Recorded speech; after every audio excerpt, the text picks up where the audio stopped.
ዩኒቨርሲቲዎች ከመማር ማስተማር ሂደቱ በተጨማሪ የየአካባቢውን ባህል እሴት የማሳደግ ስራን በመስራት ላይ ናቸው። ዲላ ዩኒቨርሲቲ የጌዲዮ ማህበረሰብ ያለውን እሴት እንዲጠቀም በተለያየ መልኩ እየደገፈ መሆኑን ምሁራን ይናገራሉ። ዲላ ዩኒቨርሲቲ በእውነቱ ለመናገር ከሌሎች ዩኒቨርሲቲዎች ቀደም በማለት የሀገረሰብ ባህሎች እንዲጠበቁ እዛ ላይ አተኩሮ ለመስራት በተቋም ደረጃ የሀገረሰብ ጥናት ተቋም የሚል የጥናት እና የምርምር ተቋም አቋቁሞ እየሰራ ያለ ተቋም ነው። አላሌ ጎንጌ አዳዴ ጎንጌ አላዴ ጎንጌ አዳዴ ጎንጌ አፋ ጎምፔቲ ኖሰሬናቲ እዩማን ታውዴ ቶፋቴ መትናኔ ማቾ ዲፌ ነኢታ ካያዶ ሰኪ ዲላ ዩኒቨርሲቲ በተለያዩ ሙያዎች ያሉት መምህራኖችን በመጠቀም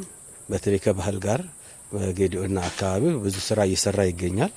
ለምሳሌ ከባህል ጋር በተያያዘ በጌዲኦ ያለውን መልክዓ ምድር በዩኔስኮ እንዲመዘገብ ከፍተኛ አስተዋጽኦ ያደረገው የዲላ ዩኒቨርሲቲ አካዳሚክ ስታፍ ማናጅመንቱ ድጋፍ በማድረግ ከቅርስ ጥበቃ ባለስልጣን ከተለያዩ ከክልሉም ጭምር ሆኖ ነገር ግን እዚህ ያሉ ባለሙያዎች ቅርሱን በዓለም አቀፍ ቅርስነት እንዲመዘገብ ጀስቲፊኬሽን በመጻፍ በማብራራት ትልቅ አስተዋጽኦ አድርጓል።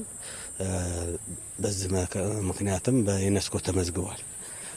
ሁለተኛ በአካባቢ ያሉ ቅርሶች ዳታቤዝ እየሰራ ይገኛል። ጂኦስፓሻል የሚባል አንድ ፕሮጀክት አለን። እኔም የዛ አባል ነኝ። በጌዲኦ ዞን ያሉት ቅርሶች ሌሎችም ሀብቶች በዳታቤዝ ተመዝግበው በዌብሳይት ላይ እንዲለቀቁ ማንም ሰው ቱሪስትም ይሁን ማልምም ይሁን ኢንቨስተርም ይሁን አክሰስ እንዲያደርጋቸው እነሱም በዌብሳይት እንትን እየተደረገ ነው። አልሞስት እያለቀ ይገኛል። ዩኒቨርሲቲው የጌዲኦ ማህበረሰብ ጥልን በማራቅ የእርቅ ስርዓትን የሚፈጽም እንደመሆኑ ይህንን ከዘመናዊ የዳኝነት ስርዓት ጋር ለማጣመር እየሰራ እንደሆነም ምሁራኑ ይገልጻሉ። ሰዎች አዲስ ዘመን ከመቀበላቸው በፊት ከቂም በቀል ነፃ ሆነው የመንጻት ፋጭ የሚል ስርዓት ውስጥ አልፈው ሰው የተጣላ ካለ ታርቆ እርቅ አድርጎ አዲስ ዘመንን ደራሮን ይቀበላል ማለት ነው። በአሁኑ ወቅት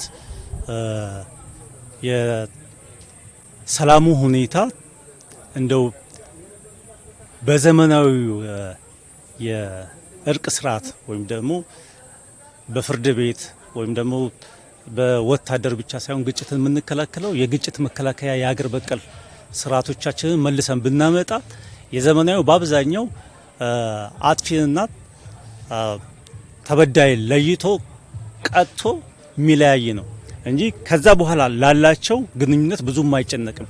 ይሄ የሀገር በቀል የፍትህ ስርዓት ግን በዳይና ተበዳይ በቀጣዩ ጊዜ አብረው እንዲኖሩ አድርጎ አስታርቆ ችግራቸውን በዘላቂነት ፈቶ የሚያስማማ